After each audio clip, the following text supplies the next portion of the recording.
બનાસકાંઠાના દાંતીવાડા પંથકમાં આજે ગૌરક્ષાનો પ્રચંડ જુવાળ જોવા મળ્યો હતો, જ્યાં ગૌમાતાને રાષ્ટ્રીય માતાનો દરજ્જો આપવાની માંગ સાથે વિવિધ હિન્દુ સંગઠનો અને ગૌ ભક્તો દ્વારા વિશાળ રેલી યોજવામાં આવી હતી।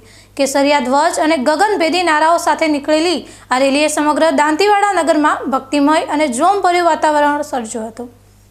દાંતીવાડા ખાતે આજે સમસ્ત ગૌરક્ષા સમિતિ અને વિવિધ હિન્દુ સંગઠનોના સંયુક્ત ઉપક્રમે એક ઐતિહાસિક આયોજન કરવામાં આવ્યું હતું।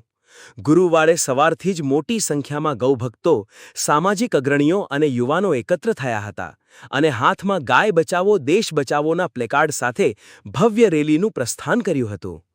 શહેરના મુખ્ય માર્ગો પરથી પસાર થતી આ રેલીમાં ગૌમાતાના જયઘોષથી સમગ્ર વાતાવરણ ગુંજી ઉઠ્યું હતું।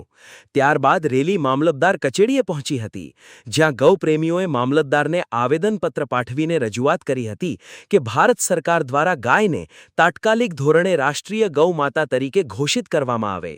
આ ઉપરાંત સમગ્ર દેશમાં ગૌ હત્યા અટકાવવા માટે અત્યંત કડક કેન્દ્રીય કાયદો બનાવવાની માંગ પણ પ્રબળ રીતે ઉઠાવવામાં આવી હતી।